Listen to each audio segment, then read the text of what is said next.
From Wish TV and the All Indiana Podcast Network, this is the News 8 Daily 8 Podcast, a Wish TV News 8 update.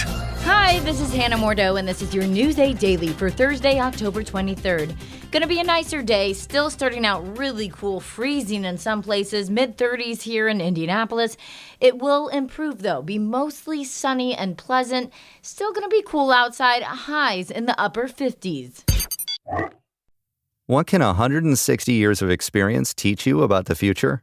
A lot, especially when it comes to protecting what matters. At Pacific Life, we've helped people and businesses confidently embrace the future with life insurance, retirement income, and employee benefits. With strategies built on strength and trust, and a promise to be here for you today and tomorrow. Ask a financial professional how Pacific Life can help you today. Pacific Life Insurance Company, Omaha, Nebraska, and in New York. Pacific Life and Annuity, Phoenix, Arizona.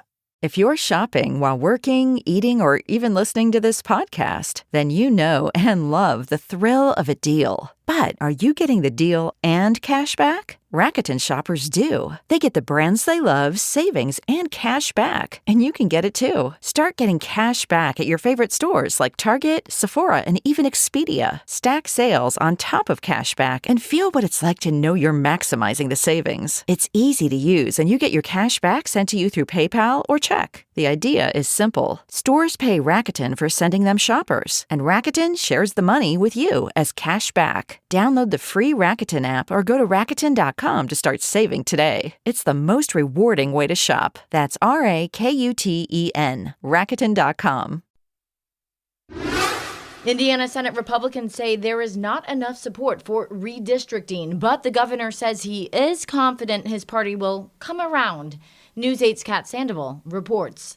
This comes after months of debate of whether Indiana would join several states in their pursuit of redrawing their political maps. Usually it's done every 10 years after the census, but the Trump administration is pushing for redistricting mid-decade. House Minority Leader Phil Giaquinta is not surprised that the state Republicans do not have enough votes. Legislators, both Republican and Democrat, I believe that our votes reflect the will of our constituents. And Hoosiers are an independent bunch.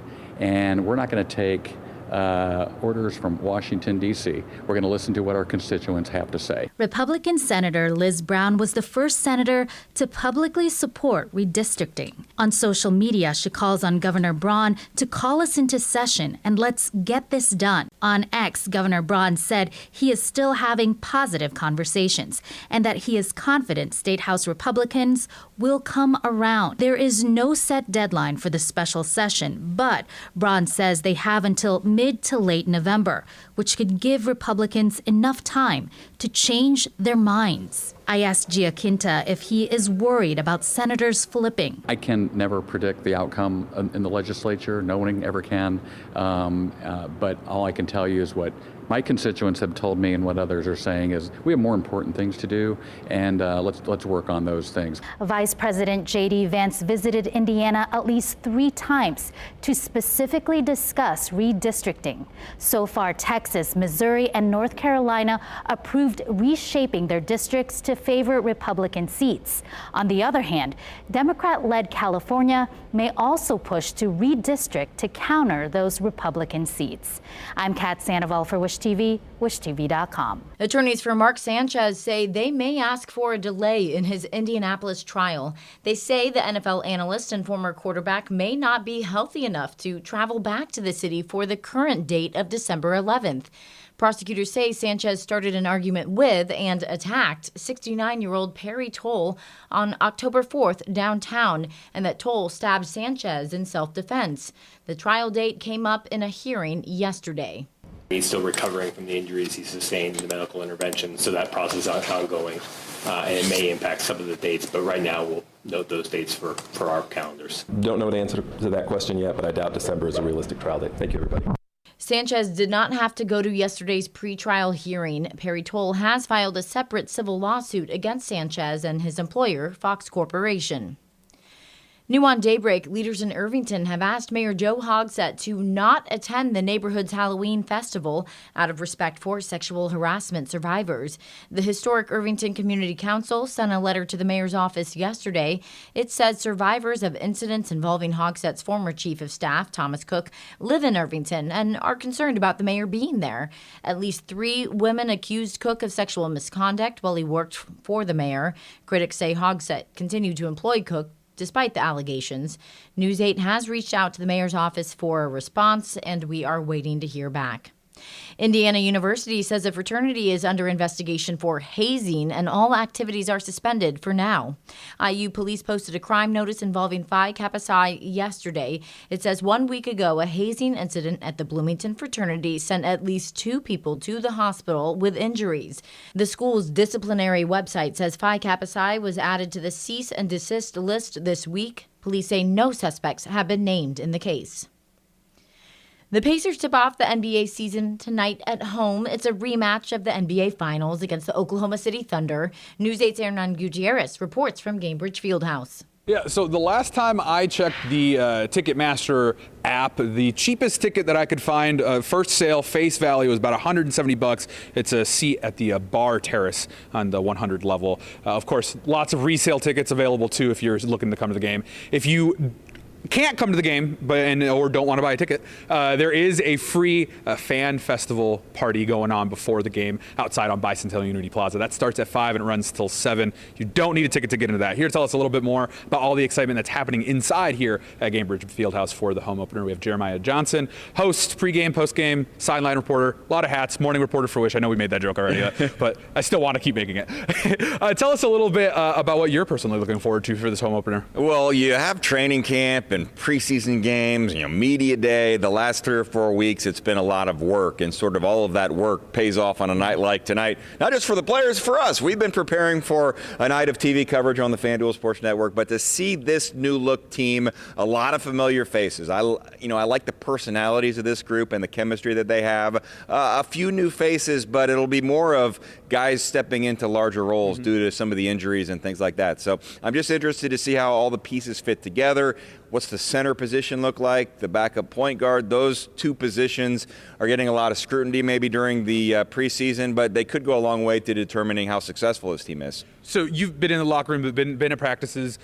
Tell me, does it seem like the players are playing with a little bit of a chip on their shoulder? A little bit. I mean, I don't think that they, spend time dwelling on what others say, but I think there is a little bit of a, people are saying, play in or maybe 10th best record in the Eastern Conference, and they kind of forget they were in the Eastern Conference Finals 2 seasons ago. They were in the NBA Finals, and I know they don't have Tyrese Halliburton, and they have to figure some things out at center, but a lot of those same guys that have that pride and that Pacer style of basketball, they're going to be out on the court. So there's nothing wrong with having a little extra motivation, but they also are all, driven personally. Kind of like you're driven to be a good reporter no matter what. I mean, they're driven to be good basketball players, and I think they'll definitely do their best. All right, Jeremiah, I appreciate the time. If you're looking to come to that game, if you do have a ticket to the game, it starts at 7:30. That's when the tip-off will be. Reporting live from Gainbridge Fieldhouse, I'm Hernan Gutierrez, Wish TV, WishTV.com. Let's go to your business headlines now. Jane King starts with investors suing Elanco. Because they say that is not paying back the returns that what was expected. So they allege the Indianapolis-based veterinary medicine company's retirement plan is plagued by poorly performing target-based funds. Now, Bloomberg reports the investors say it has underperformed the benchmark due to an alarming turnover rate. It is seeking class action status. Well, shoppers are gravitating toward a tried-and-true budget meal. Eagle Foods, a Cleveland-based company behind Hamburger Helper, told Fox News Digital the year-over-year sales are up more than 14%. And Eagle Foods said the brand is benefiting from renewed consumer interest tied to inflation and tighter household food budgets. Well, Walmart has a Thanksgiving meal this year for $4 a person. So very similar to what Aldi unveiled. Now, this is $40 for 10 people. Walmart's Thanksgiving basket has 15 must-haves like turkey, potatoes, gravy, cranberries, and more. And of course, as we mentioned, Aldi has the Thanksgiving meal for $40 this year. Well, nearly a quarter of American workers workers did not take any vacation days this year. A survey from FlexJobs found there are a few reasons why workers are reluctant to take time off. Workload was a major concern. 43% felt they had too much work to justify a vacation, while 30% worried about falling behind. And stocks fell yesterday. Investors worried about fresh China and Russia trade issues. We're keeping an eye on oil prices this morning. They are positive on these renewed sanctions on Russia oil companies. Of course, gas prices in Indiana already high. Gas Buddy says that's due to a recent fire that has shut down part of the BP refinery in Whiting. And Gas Buddy also says it appears that refinery is close to being back online. Live from the New York Stock Exchange, I'm Jane King. Back to you. New on Daybreak, federal workers who are still on the job are supposed to get paychecks tomorrow, but the government shutdown means many may not get anything. Some lawmakers in Congress are working on a bill to pay them, but as Amy Kiley reports, Republicans and Democrats can't agree on which workers to include.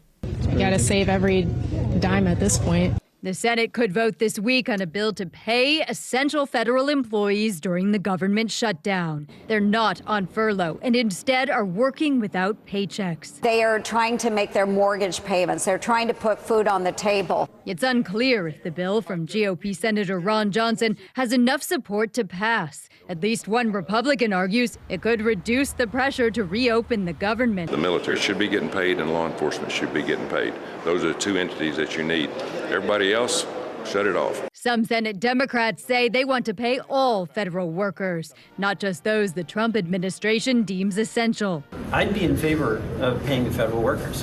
That bill, unfortunately, gives a lot of latitude to the president to pick and choose. You'll see a Democratic counterproposal that is an even-handed approach. Meanwhile, many federal workers are struggling to make ends meet. This video shows a D.C. area food bank event that was aimed at government employees. Some who attended it Tuesday say they waited 2 hours in a line that stretched around the block. I can't believe I'm here, because you always thought that getting a government job or, a federal job, that's security. Rent, car note, car insurance, student loans. Those are not stopping. Thank you. You're welcome. I'm Amy Kiley for Wish TV and WishTV.com. New this morning, the European Union is joining the U.S. in adding new economic sanctions on Russia. It's part of an effort to pressure Russian President Vladimir Putin to negotiate an end to the war with Ukraine. The EU sanctions target Russian oil tanks and gas pipelines and limit the movement of Russian diplomats in European countries. They add to President Trump's new sanctions on 2 Russian oil companies with the goal of choking off revenue the country is using to pay for its military attacks. Back to sports now. Local sports. Head coach of the Indianapolis Colts insists the team will not coast into its game against the Titans. The two teams are direct opposites so far. We're on the better end. The Colts only have lost 1 game. Titans have only won 1 game. The Colts have already beaten the Titans once this season. Oddmakers have the team as 2 touchdown favorites for Sunday's game. Coach Shane Steichen says, though, none of that matters. I never look at that stuff. I think every week in this league is a challenge. I don't care who you're playing, where you're playing. Everyone in this league is good. And like I said, it's a division opponent at home that we got to be ready for. Kickoff is 4:25 Sunday at Lucas Oil Stadium. Several former Colts have made the first cut toward the next class of Pro Football Hall of Fame. Longtime starters Robert Mathis, Adam Vinatieri, and Reggie Wayne have all made the list of 52 modern candidates.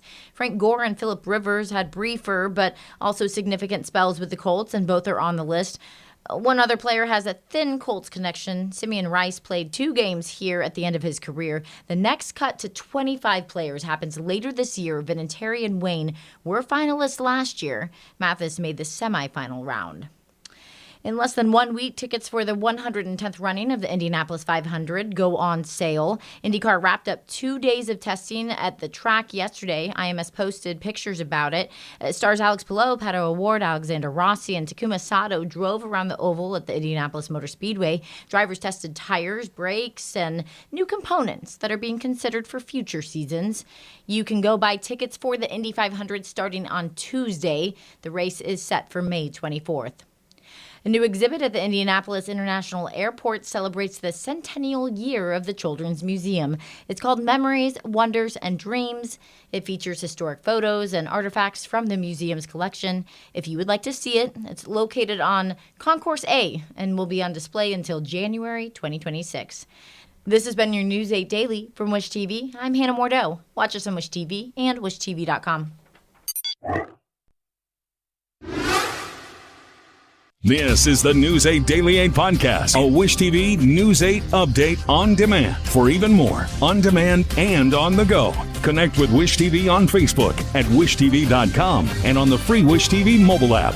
Thank you for listening, and be sure to like, subscribe, and follow this podcast for updates every weekday morning on the All Indiana Podcast Network and wherever you get your podcast.